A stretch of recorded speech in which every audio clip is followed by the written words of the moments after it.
While we wait for that, let me bring in Dora Menchaca, who lost his sister Dora in the Pentagon attack. She was one of the passengers on Flight 77, which crashed into the building. Mr. Menchaca, thank you so much for joining us. And your sister was a passenger on 77. 35 minutes into that flight, the plane was overtaken. As that was unfolding, your sister did something remarkable. Tell us what she did. Well, she actually had the frame of mind to sit down and write a note to her husband, Earl. Basically, she stated, "Dear Earl, I love you. Please take care of Imani and Jared for me." And we know that because, remarkably, that letter survived the crash and the fire at the Pentagon. And in the wake of that discovery, you learned your sister's thoughtfulness really extended beyond her final gesture. What did you learn after that? Well, learned that she was just very, very caring person and worried about her family, and she was just a wonderful person. She's now among those who are memorialized there at the Pentagon and remembered not just as a devoted sister and wife, but as a good friend, as a scientist. And I'm wondering if now, looking back over these last 10 years, so many people who were touched by that letter, what you think her legacy has been? Well, her legacy is really the people, like you mentioned, the people that she touched. We held a memorial service here in Thousand Oaks, and in a location, a convention center that held probably 2,500 people. Well, there was probably 3,500 people there. Afterwards, just lines and lines of people came up to me and my family and just told us about the great things that she did for them. It went from the gardener that used to help her there at her house to the people that she used to play soccer with, and she was just so giving. So many different people had so many beautiful things to say about her.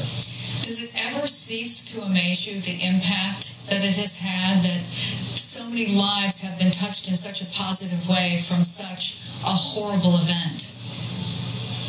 No, it never really does, but she really had an impact on so many people from the early stages of her life. She was a very educated person. She was a scientist. She had a PhD. And on top of that, she was always giving back to her community. I need to unfortunately interrupt you as we watch the President and First Lady arrive, but thank you so much for taking the time to be with us. And let's listen as the ceremony at the Pentagon continues.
president has laid the wreath there at the memorial, and of course the sounds of Amazing Grace, and we're expecting the president and First Lady to spend some time with the families there. Let me bring in one more time John Menchaca, whose sister Dora lost her life at the Pentagon.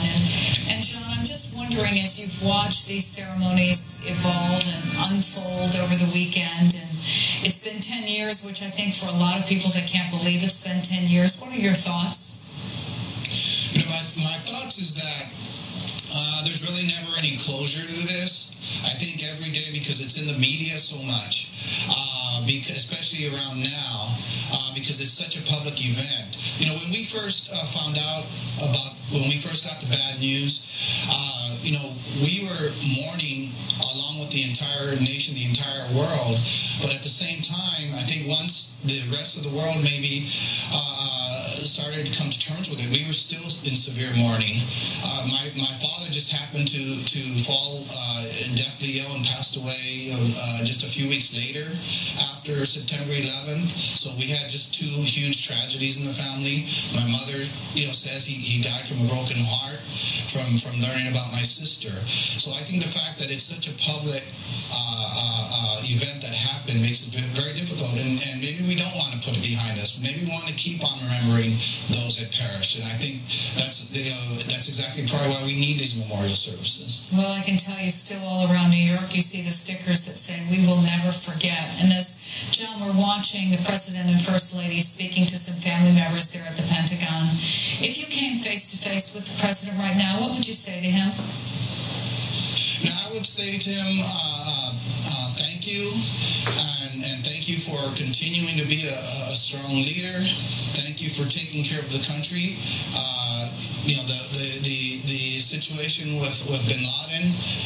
You know, I certainly, you know, although again it doesn't make closure for myself, but I think for a lot of people it probably does, and I'm just very thankful for the decisive action he took in that situation. Heard that from a number of family members over the last few days. And John Menchaca, to you and your family, God bless, and thank you so much for taking the time to come over and to speak with us today. You're welcome. Thank you very much. Let me bring back in our panel. And